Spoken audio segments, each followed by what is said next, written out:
నమస్కారమండి. నా పేరు రోజా. కాలం ఎంత వేగంగా పరిగెడుతుందో కదా! నిన్న కాక మొన్న పుట్టిన నా కూతురు అప్పుడే పెద్దదైపోయి పై చదువుల కోసం కొన్ని రోజుల్లో హాస్టల్కి వెళ్ళిపోతోంది. హాస్టల్లో అన్నీ దొరుకుతాయి కానీ అమ్మ చేతి గోరు ముద్దలు ఆ రుచులు దొరకవు కదా! అందుకే తను ఇష్టంగా తినడానికి నా చేత్తో ప్రేమగా నిమ్మకాయ పచ్చడి పెడుతున్నాను. మా చెట్టుకే కాసిన తాజా నిమ్మకాయలన్నీ కోసి శుభ్రంగా కడిగి ఆరబెట్టుకున్నాను.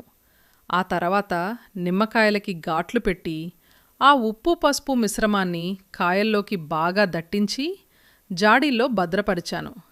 ఇవి కొన్ని రోజులు ఊరితేనే ఆ అసలైన రుచి వస్తుంది. బాగా ఊరిన నిమ్మకాయ ముక్కల్ని తీసి ఎండలో కాసేపు ఆరబెట్టాను. ఆ తర్వాత స్టవ్ మీద పంచదార పాకం పట్టి అందులో ఈ ముక్కల్ని వేశాను. ఆ తీపి పులుపుల కలయికే ఈ పచ్చడికి ప్రాణం. చివరగా ఇందులో ఎర్రటి కారం, పచ్చడి మసాలా వేసి బాగా కలుపుతుంటే ఇల్లంతా సువాసనలు నిండిపోయాయి. మీకు మీ అమ్మ చేతి వంట ఇష్టమైతే ఈ వీడియోని లైక్ చేసి "ఐ లవ్ యూ అమ్మా" అని కామెంట్ చేయండి.